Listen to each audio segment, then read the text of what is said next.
All right, because the Saints have a bye this week, we're going to do a Saints deep dive with two of our favorite people, WDSU analysts James Hurst and Catherine Terrell from ESPN. We're going to talk about what we've seen and what we want to see over the final 7 games of the season. Kat, we're going to kick it off with you. I asked James this jokingly last week. Is Tyler Shough an extra breeze? I mean, if you went on social media the last week, he just might be. I do think that he took a big step forward. It's exactly what you wanted to see. I thought he did some positive things with the Rams, but they didn't win. And then he goes out against the Panthers and really does a great job scrambling. He opened up, the downfield passing game. So there's a lot to like, but he's got to take that next step and that next step moving forward. And James, when you look at Tyler Shough, you heard Catherine just say the steps forward. What do you want to see from Tyler moving forward? 2+ games so far from Tyler. Yeah, I want to see him make the easy things look easy. There were a few moments in the game with short timing routes where he was a little off. You could tell he just hasn't had those plays with the starting receivers. So that's totally understandable what he did on 3rd and 4th down with the downfield passing game, scoring 2 touchdowns. That well made up for it. But the NFL is hard. It's a very hard game. Every team is good regardless of record. So you want to see him make those easy throws consistently to move the chains, to stay ahead of the chains so they're not facing 3rd and 8 every single time, because he's not going to be that good on 3rd down. We can't expect that moving forward. Let me ask you both a question. Maybe James will start with you and then we'll come to you, Catherine. I don't want to make it overly simplified here, but I think the most important thing over the final 7 games, with all due respect to everybody on the roster, is knowing if Tyler Shough is the quarterback going forward for the future in 2026 and beyond. Am I crazy to think, James, that is the most important thing and everything else is secondary? Absolutely. The quarterback's the most important position. The fact that you spend a 2nd-round pick on him, you're likely going to have a really high pick in this upcoming draft. You've got to know what you got in Shough. So the way it's played out so far, I think, has been good.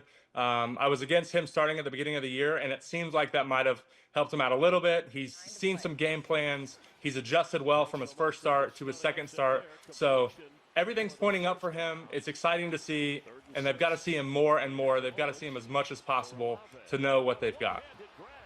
Yeah, I agree with James. I don't think he was ready to start at the beginning of the year. We were all at training camp. We saw the practices. I thought Spencer Rattler won that competition. So the fact that now they were patient and we're seeing the results now shows that he's grown, that they've developed him. And I think that's a good thing.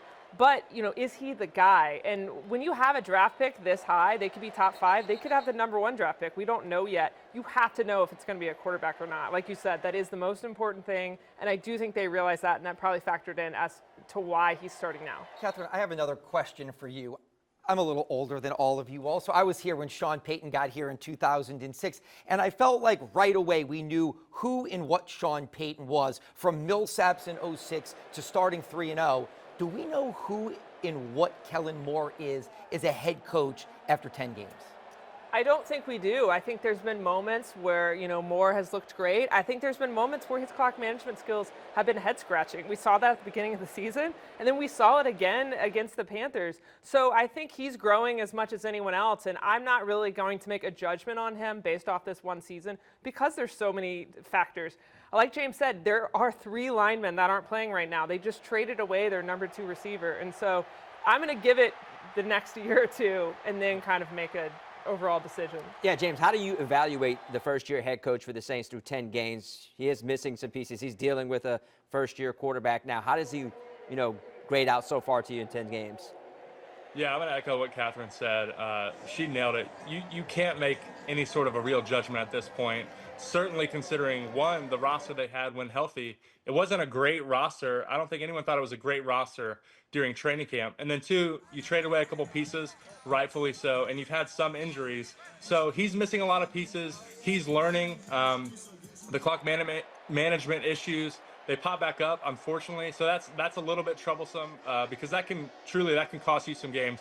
But he's got a long leash. We can't make any sort of judgments here. You got to let him get 1, if not 2, drafts and off seasons under his belt to kind of mold this team and to who he wants them to be. We're going to maybe close things up. We still have a few minutes to go here, but I want to give you all time to let this breathe before we all jump in and do a prediction, because we're going to do a prediction on the final 7 games. Sorry to put you on the spot. Putting you on the spot here, we'll go Catherine first and then James. Biggest surprise, biggest disappointment thus far through 10 games with the Saints? the biggest disappointment for me is the run game. Alvin Kamara had a better game against Carolina, but before that, he had weeks of 30 and 40-yard games. That's a concern to me. I know they're missing Kendre Miller. I know they're missing offensive linemen, but that needs to get better. Biggest surprise, I think that's kind of difficult. Maybe how, to see Chris Olave finally step up against the Panthers. That's not a surprise. He's supposed to be your number one guy, but I think with him, it did take him a few weeks coming back from that awful season last year, and finally we're kind of seeing the results. So, maybe it's a surprise just that it took a while, but now maybe we're going to see him move forward too. James, same to you. Biggest surprise, biggest disappointment. Yeah, I'm going to go classically with biggest surprise, not much of one, the offensive line, Kelvin Banks, and also moving Taliesin Fuaga to right tackle, subbing Trevor Penning at left guard. I think when healthy, it was a really good unit.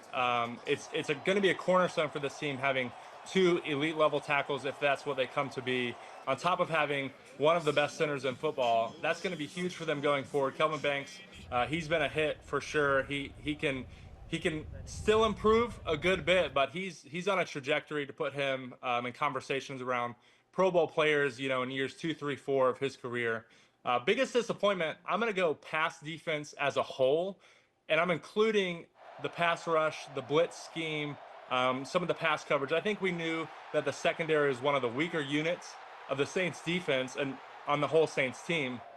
But the pass rush to complement that has only made the job harder. So I hope Coach Staley can dial up some more pressures, some more unique blitzes to get some free runners at the quarterback and pressure them, because that's really hurting the defense this point in the year. All right, last one for both of you. We'll start with you, Catherine. Prediction for the final 7 games of the season. It feels like the schedule plays out really nicely for them. Yeah, I mean, they play the Jets, they play the Dolphins, and they play the Titans. So I'm gonna give them those 3 wins. Although they could get down to that Titans game and maybe they don't want to win that game. It's kind of interesting to know whether that's going to be a battle for the number 1 pick. But yeah, I'm going to give them 3 more wins. That would get them to 5, which is exactly what I predicted at the beginning of the season. So in picking somewhere probably 8, 9, 10. James, what do you think? Back-to-back 5 and 12 seasons like Catherine, or do you have a different prediction? I've got the same record. I've got them with a different win. I think we're going to win one of those Falcons game. I don't think we match up well with the Dolphins, so that's a loss to me. But they're going to beat the Titans. I feel good about the Titans. However, the Titans have a good defense. The last one I think is going to be the Jets. I'm going to give them 3 more wins, 5 and 12 as well. It is as we expected, although I think the season is taking its own sort of character, and it's been a good one to watch this point.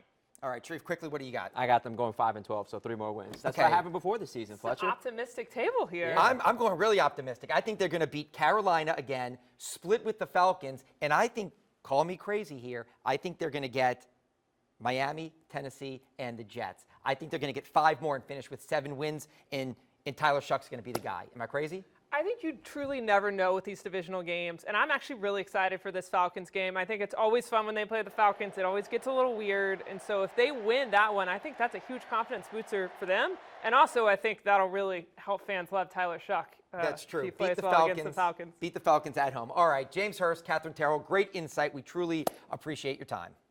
Thank you.